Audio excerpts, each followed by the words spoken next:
Welcome, friends, to the Play Guitar Podcast. I am Lee, and I'm here to help you become the guitar player that you always wanted to be. Because of my coaching students and their fantastic questions and the perspectives they have on a lot of things that we're working on, I never run out of ideas for this podcast. Ever. But when I get the same questions over and over from multiple students, these things start to stick in my mind a bit. Think about them, and eventually they make their way here to this podcast. So today I'm going to ask you a question. Do you take advantage of open strings in your playing? Every instrument has certain things about it that make it special. The piano, it has the keyboards, user-friendly. All the notes are laid out in order. It's really makes sense. The saxophone has an extremely wide dynamic range. You can play super loud, it's super quiet. The guitar has a lot of those things too, has many different unique features, one of which is the open strings. And it's one of the most important ones. I remember when I first started playing thinking how full an E chord felt. When I played it, it was on acoustic when I first started. And I heard that open string and I thought, wow, that just sounds fantastic. As we learn bar chords, though, as we move away from that open position, and as we learn our scale patterns that move across the fretboard, the open strings start to get overlooked a little bit. They don't get used as much as you did in the beginning. And I don't know about you, but having special notes on the guitar that have more punch, they have more richness, and they have a lot of sustain more than the other notes, that would make me want to take full advantage of these strings, these open strings. But those notes seem to be relegated to just our open position chords for most players. Open strings are an essential part of what makes the guitar very expressive, and they could be part of your secret bag of tricks, and it could help you spice up all the different techniques that you use on the guitar. And today I'm going to take a closer look into one of the three main areas where using open strings with confidence can take your playing to new places, and that's using open strings with chords. So as we move into higher places on the neck, one of the nice things about the guitar is you can lift a finger and grab whatever open string that's there at the time. A lot of people use the upper two strings. They might use the lower string. You've heard these things a lot. Think about like Alex Lifeson from Rush. Dave Matthews. He has wonderful open string chords. And then also like the song Melissa, Greg Allman's song Melissa. It's all got the open E and the B string ringing throughout the whole song. Exploring those sounds is how you get there, right? So we've all done it. We've all, we had a chord that maybe up here playing a B chord, right? So I've got this B chord playing.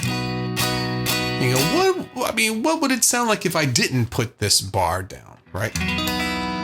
Oh, that's interesting. And then you play it for a while. It sounds pretty good. And once you decided to see what it sounds like, a lot of the time something interesting happens. And then what do? As soon as you find a chord that sounds kind of cool, let's slide it around and see if I can do something else cool there.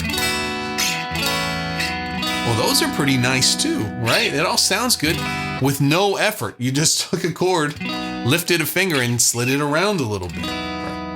Or it might be you take an open position chord. Let's take a D, for example. And then you start to slide that around. You've got the D string that stays there, kind of like a pedal tone, a drone note, right? But if you take the D shape and slide it up to, that's an interesting sound there, right? There's 3 frets, 4 frets, 5 frets, here's 7 frets, and up an octave, right?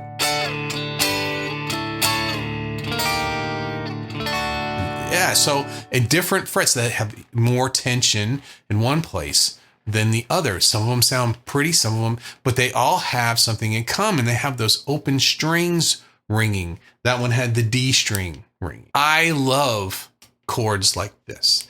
And one of the, back in the 90s, when I was doing my junior recital or senior recital at University of the Arts, I did one of the first MIDI presentations in a recital. So I had written a bunch of songs that had them all scored on MIDI, and then I played guitar on top of those. And it was kind of fun. It was different. And one of the songs that I wrote there used some certain chords. Sound a little like this.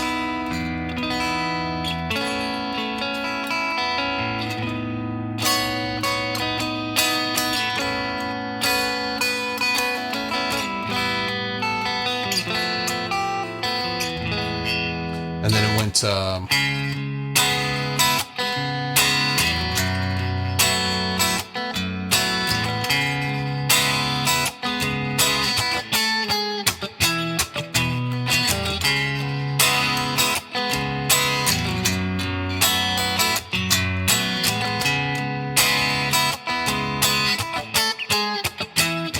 and there was a lot of other parts, and there was a melody over top of it, a whole lot of things. But I thought what I would do is take some of the chords from this little song that I wrote a long time ago and show you how I experimented with open strings to come up with something that was new and kind of fun at the time. It still sounds good today. I really love that sound.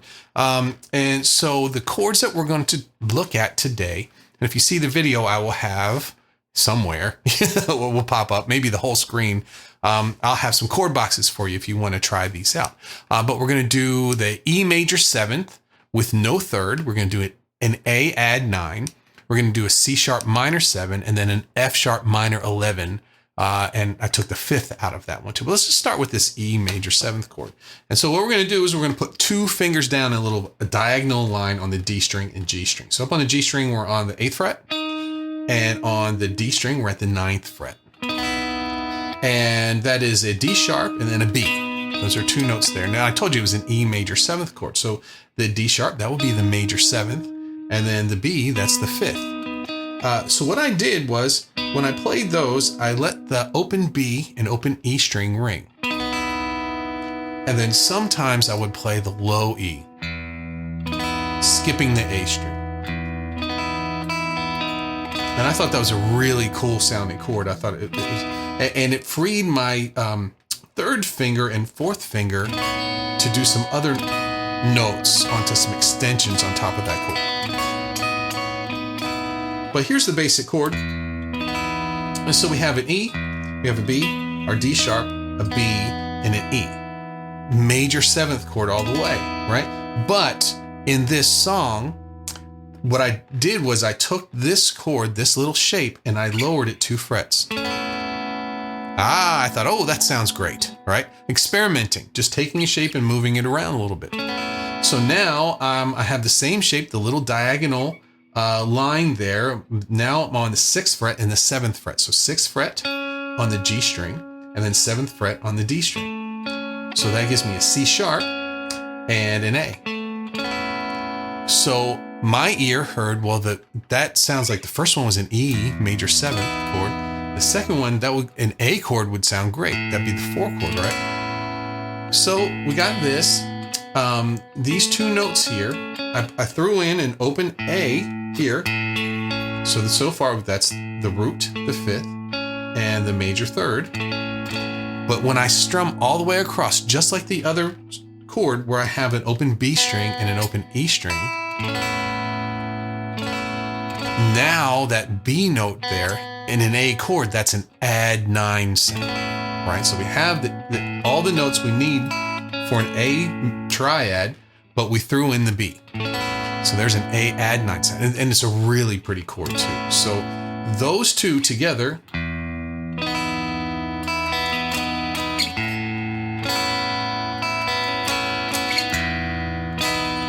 So we have the really easy bass line of an E note going to an A note, and then it's an E major 7th going to an A add 9. All I did was take these 2 notes in this shape and slide them down 2 frets. And in fact, later on in the song, I slide it down 2 frets more, 2 more frets, and then 1 fret. So I've created a whole chord progression here, just taking two notes and sliding them around, but using the open strings. Now, as the chords change, those notes in the open strings mean different things. In the first one, we have, this was an E chord, so the B was the fifth of that chord. But in the second chord, that was the add 9. That was the second degree of the scale.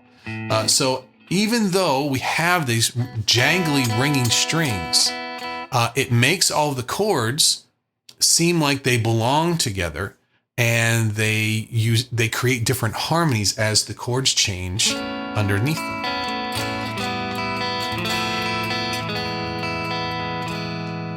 So that was a little happy accident that a whole song came from. And next, I said, well, I need something different there. This is in the key of E. Well, I know that E and C sharp minor are related. They're relative major and minor. So I said, well, let me try and find here's a C minor seventh chord, right? Let's try and do that. And I thought, well, that's just using a regular old bar chord, right?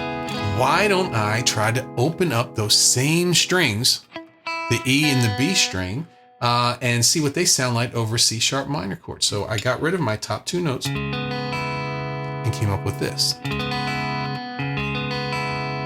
Now, this is it for those of you who are away from their guitars, you're in the car or something like that. I'm just playing a 4th fret C minor 7 bar chord, right? It looks like an A minor 7 chord, the pinky missing. So I'm barring at the 4th fret. So what I did was getting rid of those top two notes. I didn't have to bar anymore, but my first finger is at the 4th fret of the A string. That's my C sharp.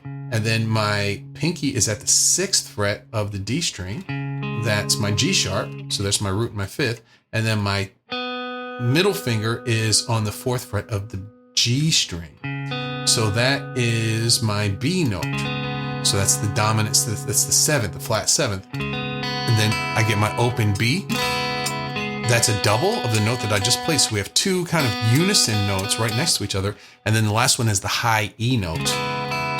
And that's what makes it minor. And C sharp, E is the minor 3rd. So pretty neat chord, right? So especially coming from these other ones.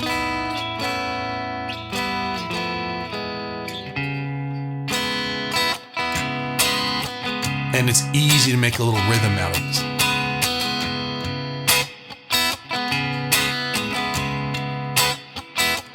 So what would sound great? I've heard in my mind an F sharp going to another chord that was down on an F sharp there. So I said, okay, how can I do an F sharp with these two strings ringing, these two open strings that are tying all these chords together? Well, I did an octave of an F sharp, so I did kind of like a power chord at the 2nd fret, the 4th fret on the D string, 2nd fret of the E, 4th fret on the D string.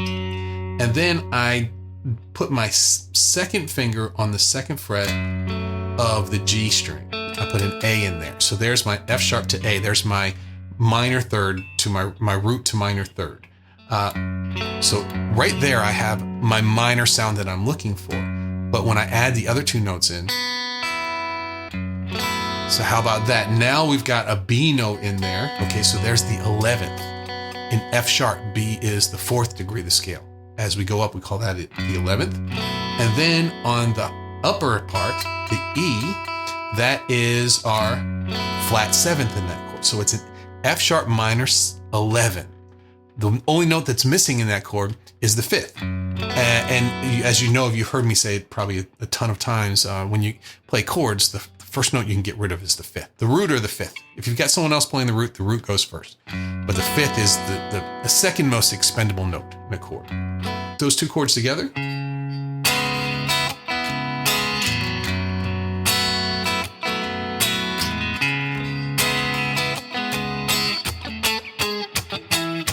And just some octaves playing a little melody line in between there. So what do you think about that?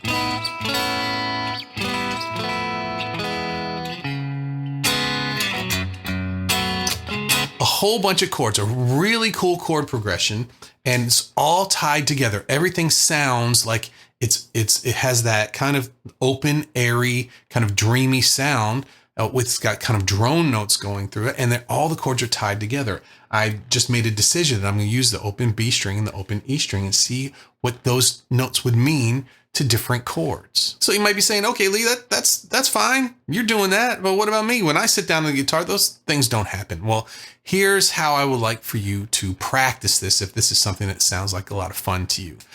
Just start with a simple chord progression. Just 2 chords if you can. Something that you like to play. Say you like playing, I don't even know, I'm just making this up on the spot. Maybe you like playing an A chord going to a D chord. That's something that you might like.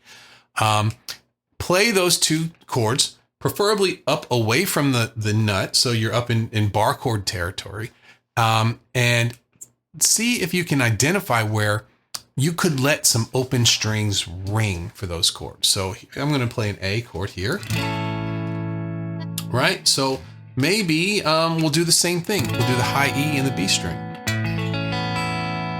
That's a nice sound. Maybe I could do, I could play the open A string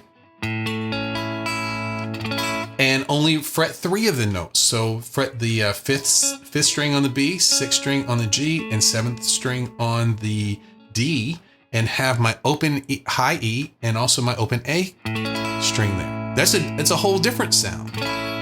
It's a tighter sound, but still has that ringing high open E sound.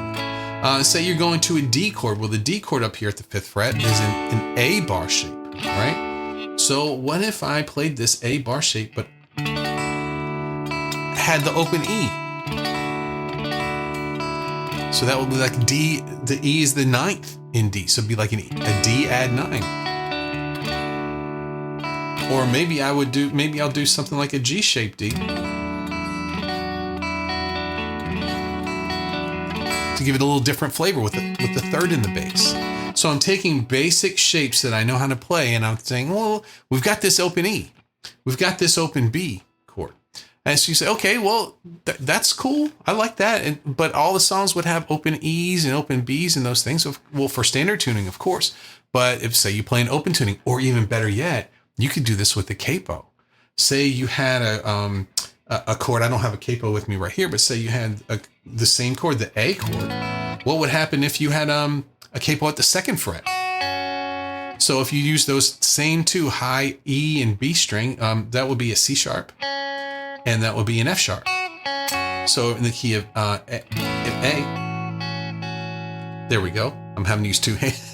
Let me get it on the camera here. So we have our A chord, A, E, A, C sharp, then we'd have another C sharp, and then an F sharp. So that's the 6th.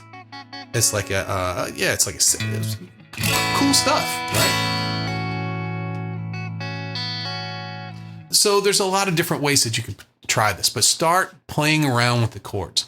But don't just be satisfied when you get something that sounds good. Figure out why it sounds good. Figure out, well, what are those notes? What's my basic chord? What's the root, the 3rd, and the 5th? And then what are these notes that are going? How are they in relation to that chord?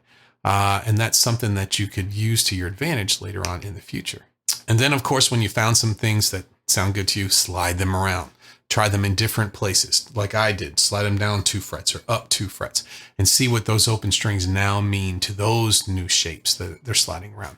It's not a difficult thing to do. I hope I inspired you to play around with these chords and to really get into them and figure out how they work. And I hope that from hearing the song that I came up with, you can see it's not that difficult at all. And you get some really good results by just experimenting with the different chords. And if you really want to get good at this stuff, put it into your daily practice. Can you imagine if you experimented with your chords like this every day?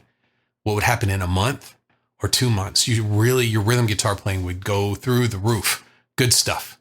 Oh, before I forget, if your chords are sounding rough, if you're playing chords and you're getting a lot of clicks, you got notes that are missing there, I've got something for you that can help you with these easy adjustments that you can make to make sure that your chords come out clean every time. Let me tell you something. These chords need help, and you need to know all the basics and all the adjustments you can use to play clean and clear guitar chords. I've got a free guide for you over playguitaracademy.com/chord guide. And that's a wrap. I'm going to call it for today's episode of Play Guitar Podcast. I hope you found something helpful and inspiring to spark your interest and move forward with the guitar. If you enjoyed this episode, want more support, consider joining the Academy. That's where we can tackle these topics together to save you a lot of frustration and have fun at the same time. Thanks for listening, and I will see you in the next episode.